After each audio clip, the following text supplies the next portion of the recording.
She only wanted to make her ex jealous, but the man she chose was the Alpha King. Chapter 1. The beat wasn't music, it was a physical weight. It thrummed through the cheap, synthetic soles of Helen's heels, a dull, agonizing vibration that crawled up her spine and settled right behind her eyes. This neon-drenched downtown nightclub, The Rift, was a poor choice for a distraction, smelling of spilled liquor and desperate intentions. Helen clutched the rim of her plastic cocktail cup, the icy moisture a pathetic anchor. Dim crimson and electric blue lights fractured the crowd, turning the anonymous faces into fleeting, hostile masks. 3 months. 3 months since the divorce papers were signed, since the small, fragile scaffolding of the woman she thought she was had collapsed.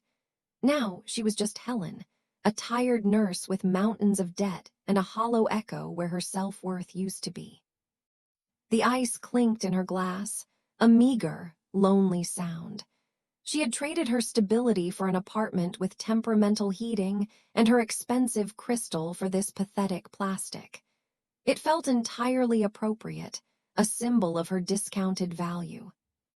Then, the final nail slammed into the coffin of her evening. Across the room, leaning against the polished obsidian of the main bar, was Evans. He was laughing, a loud, confident sound that somehow managed to slice through the dense club noise. Beside him stood Claire, tall and composed, wrapped in a shimmering gold dress that probably cost more than Helen's entire annual wardrobe budget.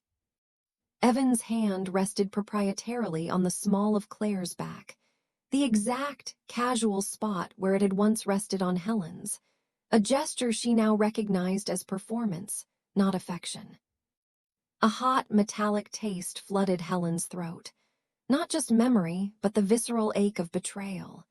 She had spent weeks, months, trying to piece herself back together, brick by painstaking brick, only to find him here, in the one place she had hoped to be invisible. The sight didn't just hurt. It was a physical violation, tearing open the scar tissue she had desperately cultivated. God, I want him to hurt, she thought, the desire dark and sudden. I want him to know what he discarded. You look like you're moments away from either a catastrophic cry or summoning a demon. A voice sliced through her toxic haze. It was deep, resonant, and pitched low enough to cut through the heavy bass without shouting. It held a subtle, nearly imperceptible rasp, like gravel sliding over silk.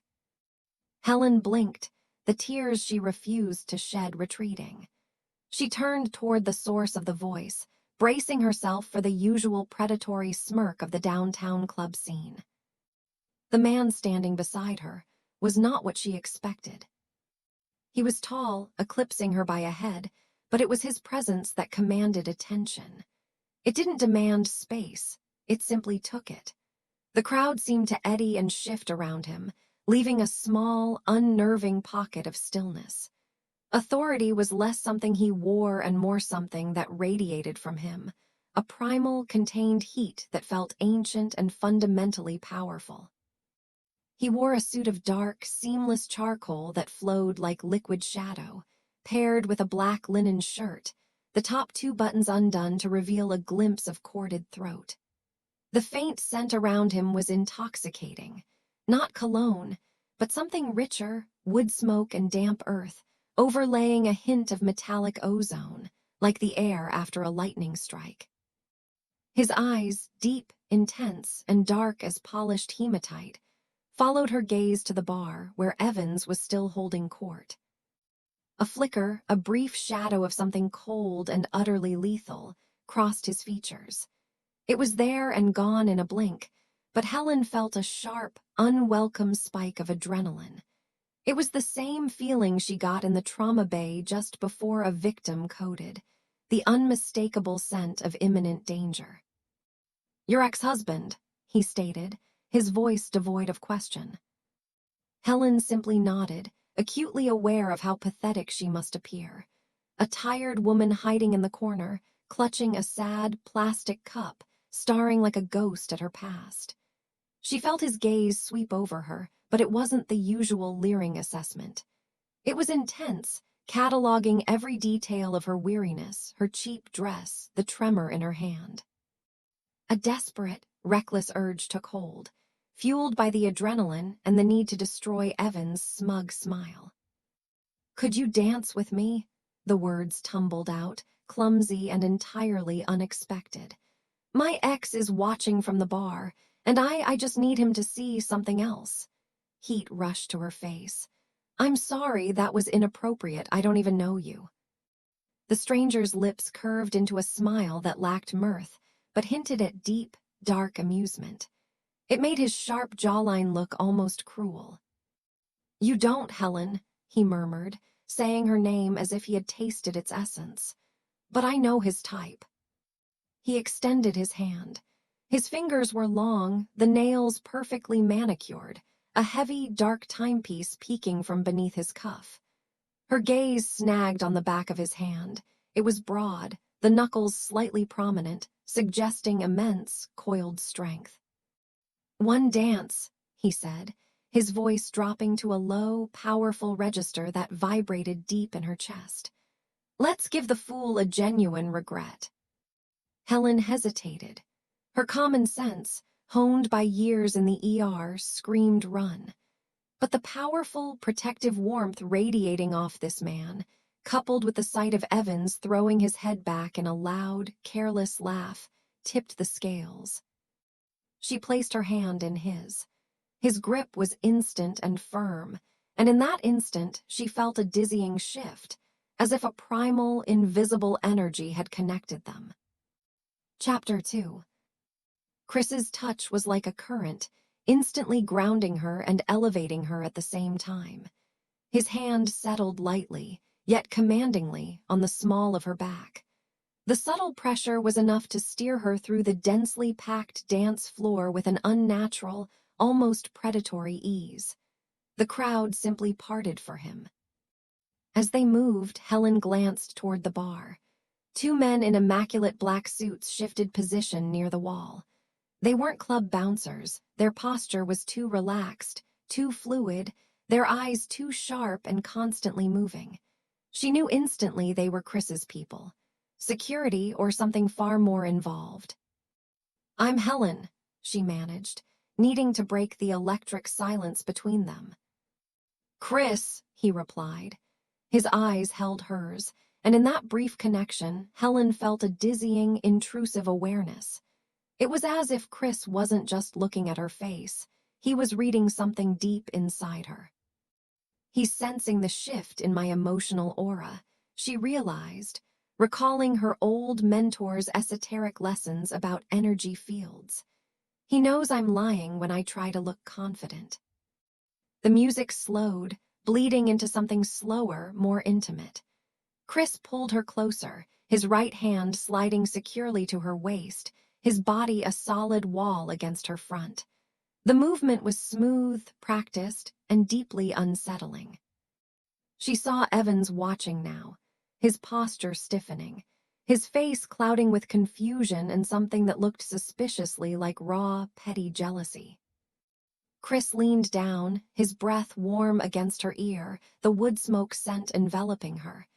"He's watching," he murmured. "Does the visibility make you happy?" Helen shook her head slightly, inhaling the rich, wild smell of him. "Not happy, just seen. For months I felt like a ghost, discarded." Chris's grip tightened imperceptibly on her waist, a subtle assertion of strength. "Men who discard objects of such rare beauty are either fools," he said, his voice hardening, losing that silken edge, "or they are simply blind." The intense, genuine compliment hit her like a physical blow. She had become so accustomed to the self-deprecating narratives of her divorce that the word beautiful felt like a foreign language. "You don't have to say that," she whispered. "This is just pretend." Chris didn't spin her but shifted their weight, bringing them into sharper focus. His eyes bored into hers. "I never say things I don't mean, Helen. The woman who walked in here tonight is exhausted, but she is far from broken. She is resilient." His ability to cut straight to her truth was unnerving. For a brief, intoxicating moment, Evans, the debt, the hollow apartment, everything vanished. There was only the primal intensity of Chris's gaze and the dangerous feeling of being held as if she were something infinitely precious. Then reality crashed back. Evans was moving toward them, weaving through the crowd, his face contorted in a dark mask of anger and hurt pride. "He's coming over," Helen whispered, her adrenaline spiking. Chris's body didn't shift much, but she felt his muscles bunch beneath the charcoal suit. He angled himself subtly, transforming into a shield. "Let him," Chris said, his voice now a low, chilling current. Perhaps it's time he felt the true weight of what he discarded. Before Helen could protest, Evans was there, the stink of alcohol cloying in the air around him. "Helen, what the hell? I've been trying to call you for weeks." He reached out, his hand snapping toward her arm. Helen stepped back, bumping into the solid wall of Chris's chest. Chris's hand landed on her shoulder, not to steady her, but to claim her. "I changed my number," Helen said, adding the faint tremor in her voice. "For obvious reasons." Evan's gaze skipped over Chris dismissively, but then snapped back, narrowing as he finally registered the sheer, contained power radiating from the alpha. "Who's this? Didn't take you long to move on, did it?" Evans sneered. "That is none of your business anymore," Helen countered. Chris's voice was quiet, dangerously so. "The lady doesn't want to speak with you." Evans scoffed, emboldened by the whiskey. "Stay out of this, man. This is between me and my wife." "Ex-wife," Helen corrected fiercely. "Whatever. We need to talk, Helen." Evans reached for her again, crossing the invisible boundary Chris had established. Chris moved with a blurring speed that Helen's eyes barely tracked. One moment, Evans was lunging. The next, he was stumbling back, Chris's hand flat against his chest. There was no push, no violence, just a subtle application of force, but it sent a wave of paralyzing fear radiating off Evans. "That won't be happening," Chris said, his voice dropping another octave, resonating deep in his chest. It wasn't a whisper. It was a low, guttural vibration that bypassed the ear and spoke directly to the primal fear center of a human. "Now, I suggest you return to your date before you embarrass yourself further." Evan's face was a roadmap of conflicting emotions: indignation, confusion, and then a dawning, terrible understanding. "You don't know who you're messing with, man," Evans hissed. Chris's eyes briefly flashed a shade Helen couldn't identify, a warm, liquid amber that vanished instantly. His posture shifted, transforming him from intimidating to genuinely terrifying. "No," Chris replied, cold certainty in every syllable. "You don't know who you're messing with. Last chance to walk away." Two of the dark-suited men, Damon, and another she didn't know, were moving, their attention fixed. Evans saw them too. His bravado crumbled. "This isn't over, Helen," he spat, the threat hollow. "We need to talk about the money." Money, of course. The final payment from the house sale that Evans, with the help of his corrupt banker friend Leonard, had misplaced. "There's nothing to talk about," Helen declared, finding fierce strength in Chris's rock-solid presence. For a tense moment, Evans looked ready to lunge, but Damon appeared at his side, whispering something sharp and quick into Evans' ear. Evans' eyes widened in naked shock as he glanced back at Chris, taking a giant, shaky step backward. Whatever Damon had said, the alcohol-fueled arrogance evaporated. "Whatever, she's not worth the trouble anyway." Evans spun around, shoving his way back through the crowd. Helen let out a breath she hadn't realized she was holding. Chris's hand slid from her shoulder to the small of her back, steadying her. "Are you all right?" he asked, the danger in his voice suddenly replaced by genuine, low concern. Chapter 3. Helen nodded, shaking, the adrenaline starting to crash. Not worth the trouble. 6 years of her life summarized by that casual dismissal.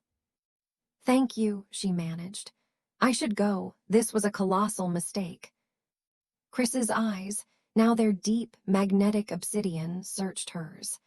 "The night is still young, and you haven't finished your drink." He gestured toward a secluded, deeply shadowed booth carved into the wall. Her cheap plastic glass now sat on a low, mahogany table next to a fresh, elegant tumbler filled with what looked like expensive amber liquor. "I hadn't seen anyone move it," she murmured. "My people are efficient at anticipating needs, Helen," Chris said simply, then paused. "Not that you are mine, but for tonight, while we're playing this little game." He let the invitation hang, velvet wrapped around a warning. She should have run. She should have gone home to her cramped, cold apartment. But something in Chris's gaze, a profound loneliness that mirrored her own, made her accept. "One more drink," she agreed, "to thank you properly." Chris's smile returned, genuine this time, chasing away the severity and making him look startlingly handsome. He offered his arm with an old-world courtesy that seemed out of place in this dive. As they settled into the booth, real leather, not vinyl, she noticed. She caught sight of Evans arguing with Claire near the bar. "Who are you, really, Chris?" Curiosity finally overrode caution. Chris drummed his fingers once on the dark wood. "Someone who recognizes value when he sees it. Someone who doesn't discard precious things." Helen sipped the fresh drink. Top-shelf single malt, not the rail vodka she'd ordered. "That's not an answer." "It's the only one that matters tonight." His phone vibrated, a low, rhythmic buzz. He silenced it, the brief glance at the screen tightening his jaw momentarily. "Tell me about yourself, Helen. What do you do when you're not making fools jealous in neon clubs?" "I'm a nurse in the Central City Trauma Ward. Not glamorous, but it keeps the lights on." Chris leaned forward, his focus absolute. His scent, the wood smoke and ozone, intensified, and she knew he was reading her aura again, not just listening to her words. "A healer. That suits you." "Because I look nurturing." She laughed, the sound fragile. "Because your first instinct was to ask if I was okay after you stepped between me and danger. Most people ask what I'm going to do for them. You asked what you could do for me." "Occupational hazard," she tried to dismiss it. "I see someone tense, I assume they're in pain." "And what about your pain, Helen?" he asked, his voice soft, almost a caress. "Who takes care of that?" The question broke through the last of her defenses. "I manage." Chris reached across the table, his fingertips brushing her wrist, tracing the rapid pulse point. The contact was light, but it sent a shockwave up her arm. "Perhaps it's time someone managed for you." His phone buzzed again, more insistently this time. Chris cursed under his breath, a low, frustrated growl. "I apologize, but this is a priority." He slid from the booth. "Don't move, I'll be right back." As he left, Damon, his chief enforcer, materialized instantly from the shadows, taking up position near the booth. He wasn't watching the crowd. He was watching her. Helen watched Chris move toward the exit, his focus now cold and hard. He carried himself like a predator, shoulders straight, stride purposeful. Every few steps, people shifted out of his path.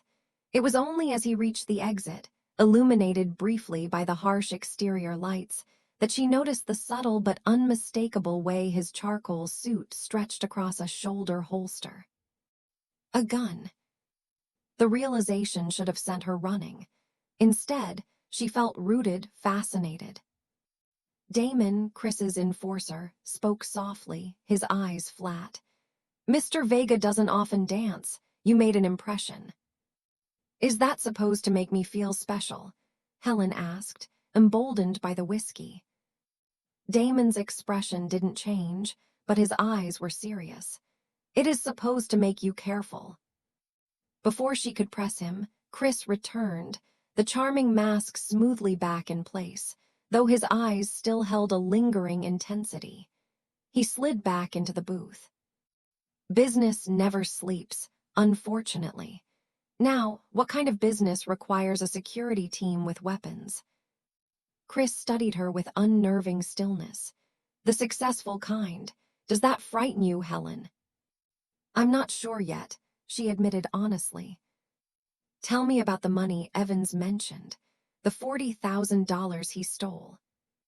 Helen started to dismiss it, but Chris's stare, the unnerving intensity of his aura reading, stopped her. Don't diminish your own worth, Helen, not with me. His hand tilted her chin up. The words tumbled out. The house sale profit, the final transfer that evaporated, Evan's banker friend Leonard who made it all disappear. $40,000 just disappeared. I need it for my nurse practitioner program.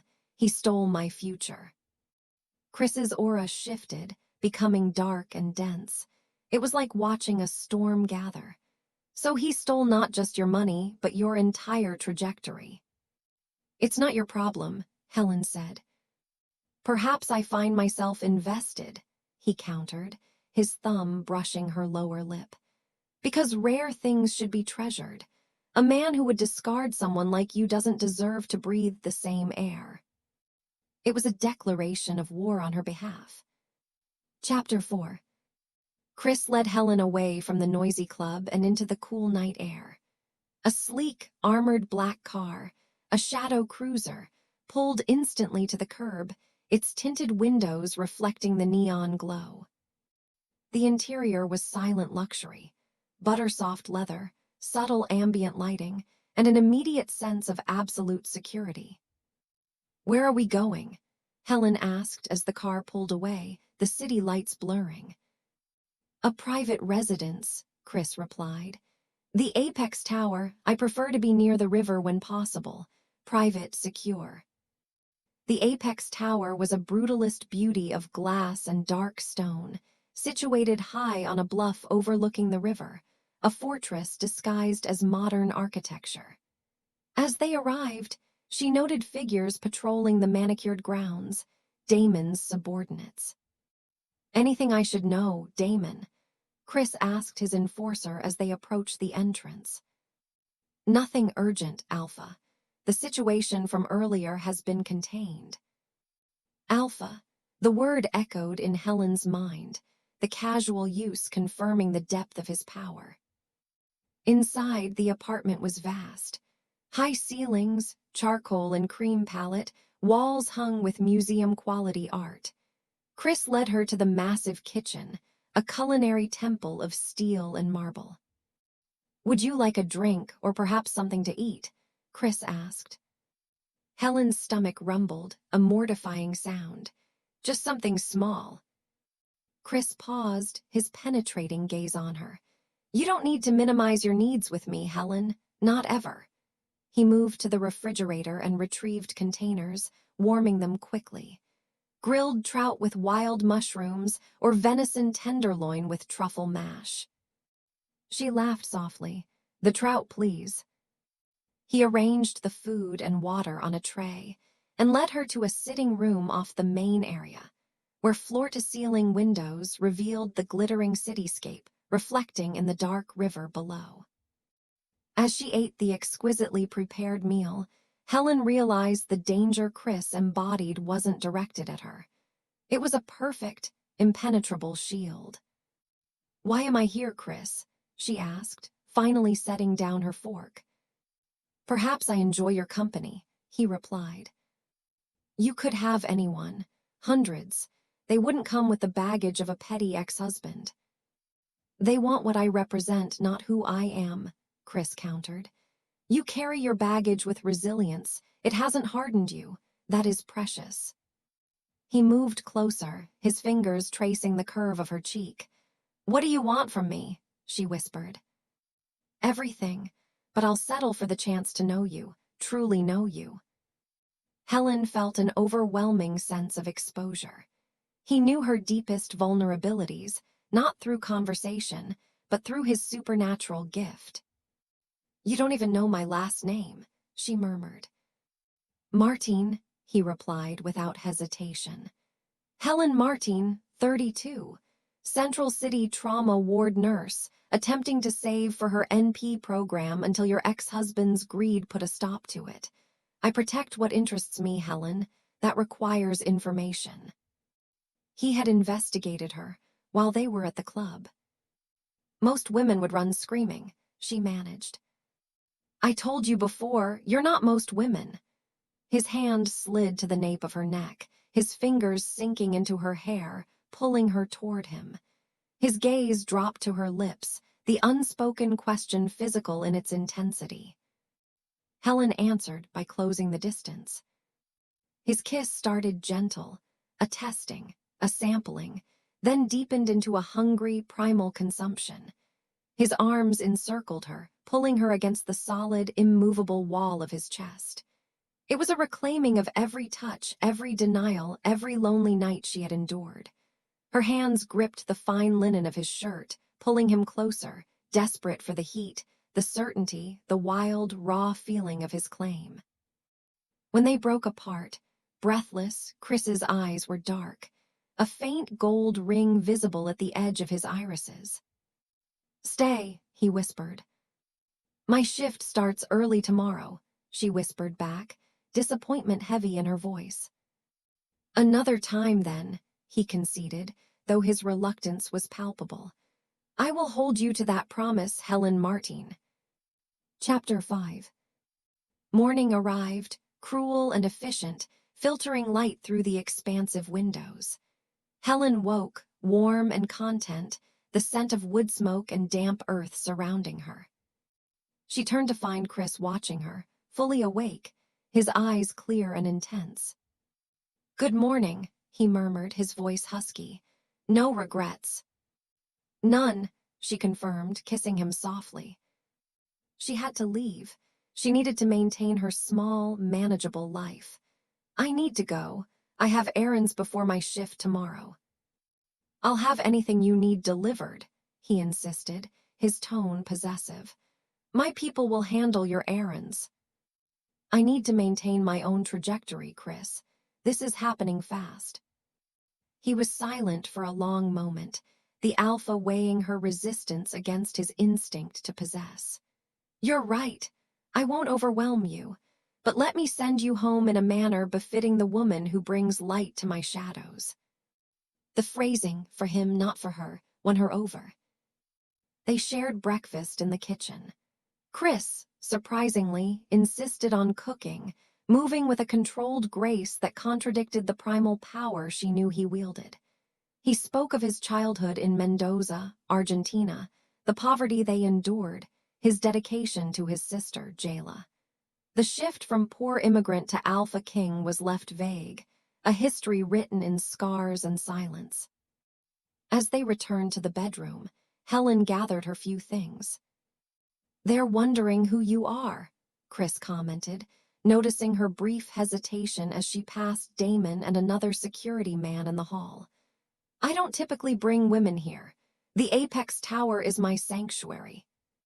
"You're the first," she asked, a flutter of girlish pleasure overcoming her cynicism. "The first woman who spent the night in this house." Before she could respond, his phone buzzed. He checked it, a familiar, fleeting tension tightening his jaw. "I apologize," he said, tucking it away. "Business, when will I see you again?" "I work the next 3 days, 12-hour shifts." "Then join me for dinner Thursday evening," he proposed. "And Helen," his gaze softened, vulnerability flickering in the amber depths, "I'd like to take you somewhere public. A proper date if you're comfortable." The request surprised her. He wanted to be seen with her. "I'd like that," she said. His smile transformed his face into something devastatingly handsome. He kissed her, a deep promise, and then escorted her downstairs. As the shadow cruiser pulled away, Helen settled back, clutching the heavy business card he'd given her, his private line, embossed in silver. She felt a profound shift. Only hours ago, she was disposable. Now she was desired, protected, and intimately connected to the most dangerous man in the city. Chapter 6. The next 3 days were a blur of the trauma ward, punctuated by the relentless, attentive presence of Chris.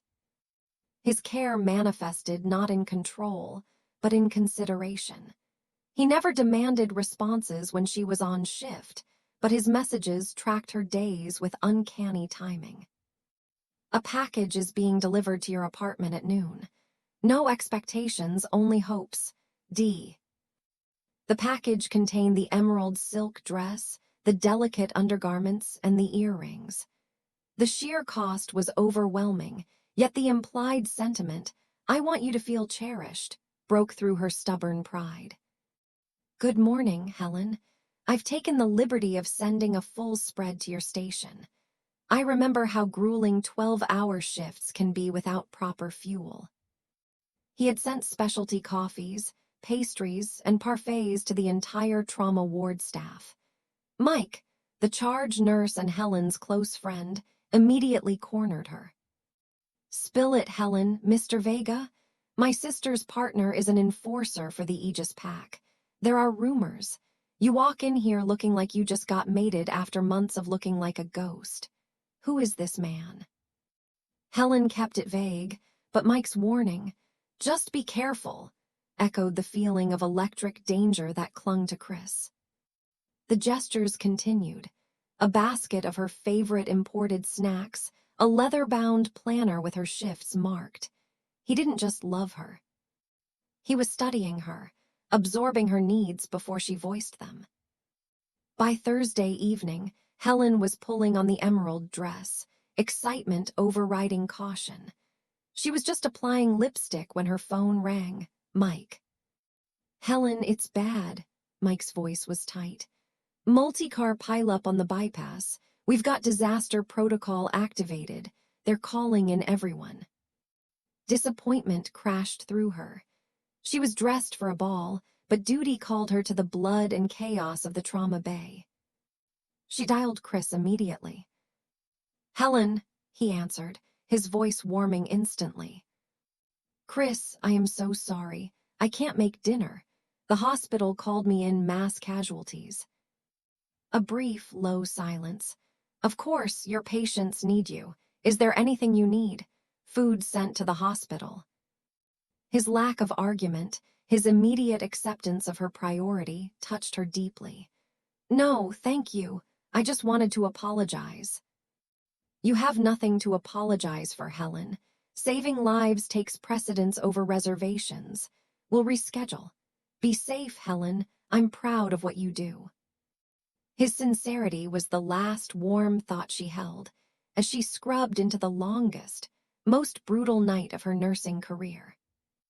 Chapter 7. The night was a marathon of trauma. Broken bones, critical head injuries, the relentless rhythm of CPR, and the quiet desperation of loss. Hours blurred. By dawn, Helen's body was heavy with fatigue, her scrubs stiff with blood and antiseptic. Stumbling toward the staff lounge, she was focused only on getting home. She pushed the door open and stopped dead. Chris was there. He was immaculate in a dark, perfectly tailored casual suit, standing near Mike, holding a tray of artisanal coffees and a bag from the high-end bakery across the street. "Chris," she whispered, certain her exhaustion had conjured him. "What are you doing here? It's 6 in the morning." He crossed the room in 3 quick, fluid strides, his eyes sweeping over her disheveled state. "Helen, are you all right?" His hand rose, his touch gentle, tucking a stray lock of hair behind her ear. "I'm fine, just tired, but you, why?" "I couldn't sit at home knowing you were dealing with this," he said quietly. "I brought breakfast for your team and a ride home for you." Mike cleared his throat, taking the coffee tray. "Very appreciated, Mr. Vega. You saved us from the sludge." He gave Helen a knowing look and slipped away. Chris drew her into his arms, uncaring that she was damp with sweat and trauma. The deep, wood smoke scent of him was the most comforting thing she had ever known. "You look like you're ready to collapse. Let me take you home." She nodded against his chest, too tired to argue, too touched by his devotion to question it. "How did you know I'd be finishing now?" she asked, allowing him to guide her toward the exit. "I called the trauma ward every few hours," he admitted, his arms supportive around her waist. "Your colleague, Mike, eventually took pity on me and told me when your shift would end." The image of the Alpha King, a man who wielded power and fear, repeatedly calling a hospital to check on her, struck her with its profound incongruity. The shadow cruiser was waiting. Helen leaned her head on his shoulder, fatigue instantly claiming her. Chapter 8. Helen woke hours later to the gentle slanting of afternoon sun across her bedroom floor. She was alone, but the bedsheets smelled faintly of wood smoke. Hearing movement, she stumbled into her tiny kitchen. Chris was at her stove. Her cramped, functional kitchen was transformed. New bags of groceries rested on the counter, and a vase of vibrant purple hydrangeas sat on her rickety table. He was cooking a rich, slow-simmering tomato sauce. "You're still here," she murmured, surprised and deeply touched. He turned, his face softening with relief and pleasure at the sight of her. "Of course, you asked me to stay." He gestured to the stove. "I'm making pasta. You need to eat something substantial after your shift." The domesticity of the scene, the dangerous Alpha King shopping and cooking in her humble apartment, was disorienting, yet perfect. "Thank you," she said, her voice thick. Chris set down the spoon and crossed the small distance between them, taking her face gently between his hands. "You don't need to thank me for basic consideration, Helen. This is what people do when they care about each other." "Is that what we're doing?" she asked softly. His expression turned serious, his eyes burning with amber intensity. "I think you know it's more than that, at least for me." Helen swallowed, stepping closer to the precipice of their connection. "For me, too. It's more for me, too." Chris's eyes darkened, the gold ring in his iris expanding slightly. He was asserting his alpha will, not of command, but of absolute truth. "I know this is fast. I know my world is complicated, dangerous in ways yours shouldn't be. But I don't want you to walk away from this. I want you in my life, Helen, not as a temporary diversion, but as an essential part of who I am becoming with you." The declaration stole her breath. She didn't have time to respond before a sharp, intrusive knock hammered at her apartment door. Chris tensed instantly, the warmth vanishing, replaced by cold fury. His hand moved reflexively to the space beneath his jacket. "Are you expecting someone?" he asked, his voice dropping into a low, predatory growl. "No one." With a fluid, silent motion, Chris positioned himself between her and the door. He checked the peephole. His body language shifted from alert tension to a focused, lethal fury. "It's Evans," he said, his voice deadly quiet. "Alone." "What could he possibly want?" Helen whispered, a knot tightening in her stomach. "We're about to find out," Chris replied, his hand resting on the doorknob.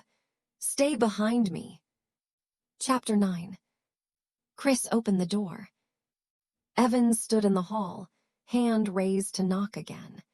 His expression flipped from determination to shock to absolute, gut-wrenching fear as he registered the man in the doorway.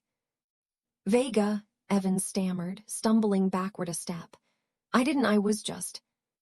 "You were just what, Evans?" Chris asked, his voice deceptively soft, yet thick with unspoken threat. "Dropping by uninvited to harass Helen after stealing $40,000 from her. Is that what you were doing?" Evans' face went an unhealthy gray, the fear overwhelming his arrogance. "I can explain. Helen, please just give me 5 minutes. It's important." Helen stepped around Chris, meeting Evan's gaze. 5 minutes, that's all. Chris's expression darkened at her disobedience, but he stepped aside, his presence a silent, immovable barrier. 5 minutes, he echoed, his voice vibrating with an unmistakably alpha warning. Evans entered cautiously, clutching a leather briefcase like a shield. What do you want, Evans? Helen crossed her arms. Evans set the briefcase on the coffee table and snapped it open, revealing neatly stacked bundles of cash. $40,000, all of it. Helen stared. Evans, the man who had fought tooth and nail, who had used his corrupted banker friend Leonard to hide the funds, was suddenly surrendering. Why now? Helen asked, suspicion hardening her tone. Evans glanced nervously at Chris, who stood watching with the stillness of a predator. I realized I made a mistake. It wasn't right what I did. You earned that money, too. Helen didn't flinch. You've never done anything that didn't benefit you directly. What is the real reason? Chris moved, a subtle gravitational shift that snapped Evans' attention back to the true source of his terror. Answer her question. Why now? Evans' facade cracked. Fine, I need this officially settled. My company is being acquired and the corporate lawyers are doing due diligence. They found the irregularity with the house sale funds. If there's any legal action pending, the acquisition could fall through. He ran a trembling hand through his hair. I need you to sign a release stating the debt is paid in full. Evans hadn't changed. He was still only protecting himself. You haven't changed at all, Helen said, a strange, liberating calm washing over her. Evans impatiently pulled a legal document from his jacket. Will you sign it or not? The money is right there. As Helen reached for the pen, Chris's hand closed gently around her wrist. Let me read it first, he ordered. Chris scanned the document with the careful attention of a man who understood the fine print of contracts and power. He took the pen, adding a sharp, precise line at the bottom. This release is contingent upon the funds clearing the bank, not just being delivered today. Evans reluctantly signed, his body language screaming submission. Helen signed next, feeling the final, painful severance of the tie between them. We're done here, she said, stepping back. As Evans backed toward the door, he looked at Chris, his face pale. Vega, he whispered again, this time a realization. She wasn't with me, Chris replied, his voice soft but carrying. But she is now. The possessive declaration sent a thrill of dangerous rightness through Helen. Evans fled. Helen turned to the briefcase full of cash. You did this, she breathed. How did you make him return the money? Chris's expression gave nothing away. I merely had a conversation with him about consequences and priorities. The decision to return what he stole was entirely his.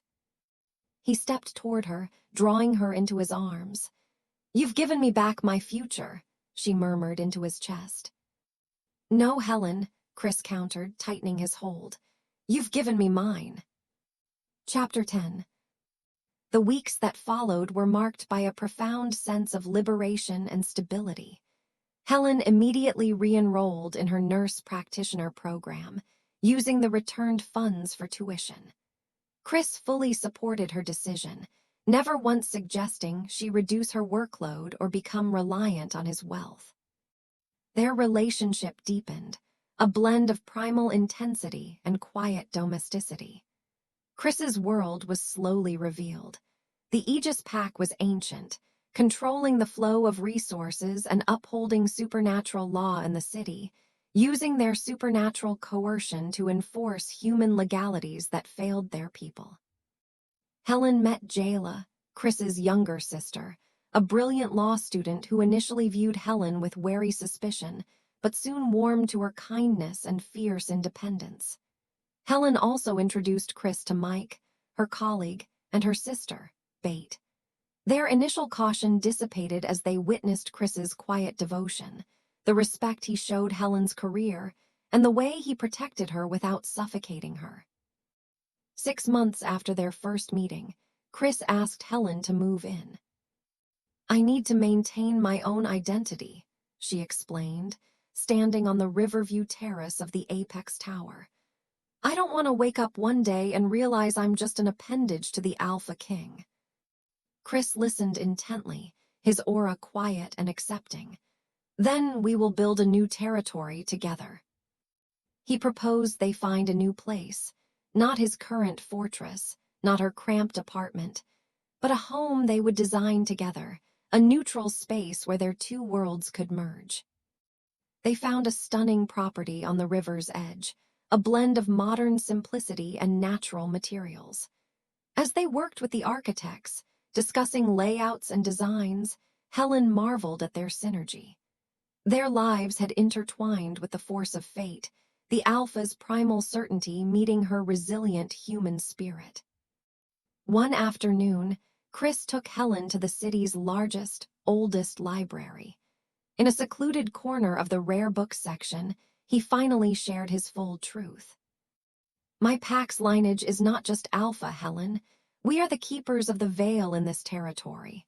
My power is not just speed and strength. It is the deep ability to enforce will, the coercion you felt, the fear Evans experienced. It is the responsibility of maintaining the balance between our world and yours." Helen looked at him, not with fear, but with love. "You are the king of the shadows, and I am the healer of the human chaos. We are necessary to each other." Chris smiled, a deep, satisfied look. "Exactly." Epilogue. It was exactly 1 year to the day since Helen had walked into the rift, heartbroken and desperate. The club was closed to the public, rented for the evening. Chris had transformed the space with soft, warm lighting and white roses. Helen wore the emerald dress, a talisman of their beginning. In the center of the dance floor, where she had made her impulsive plea, Chris dropped to one knee. He didn't offer the ring immediately. Instead, he took her hands in his gaze intense, brimming with raw, controlled emotion. "You asked me to dance to make another man jealous," Chris said, his voice deep and slightly rough. "I danced with you and found the one scent I never knew I was missing. My fated path, my strength, my light." He reached into his pocket and presented a box. Inside, an enormous cushion-cut emerald ring, flanked by 2 perfect diamonds, caught the light. It felt ancient, powerful, and utterly unique. "This is not a proposal for a subordinate, Helen. This is a challenge to my equal. Marry me, be my partner in all things. Share my territory, my name, and my shadow. You are the Alpha Queen this pack needs." Tears streamed down Helen's face, blurring the club lights. She saw not the crime boss people whispered about, but the man who cooked her pasta, protected her dreams, and cherished her resilience. "Yes," she whispered, her voice thick with conviction. "Yes to everything, Chris." As he slid the ring onto her trembling finger, the sheer weight of the emerald felt like a commitment, the weight of 2 worlds balanced in one beautiful piece of truth. He rose, pulling her into a kiss that sealed their pact. The background music swelled. They began to dance, moving in perfect, intuitive synchrony, alone in the silent, empty club. Helen rested her head against his chest, listening to the steady, strong beat of his heart, a sound that spoke of protection and fierce, unwavering love. "Could you dance with me?" she whispered, echoing her first words. "My ex is watching from the bar." Chris laughed, the sound vibrating through her body, a low, guttural rumble of pure happiness. "He'd be a fool to step foot on this territory again," Chris replied, his arms tightening possessively. "But I'll dance with you forever, regardless of who is watching. You are mine, Helen, and this king will never let you go." And as the music surrounded them, Helen closed her eyes, knowing she had done more than just make her ex jealous. She had claimed her own sovereignty, finding love in the arms of the ultimate alpha king. Look, I spend hours crafting these stories just for you. You watched the whole thing, but you still haven't subscribed. Don't leave me hanging. Hit that button and tell me which chapter you love most and rate the story on a scale of 10.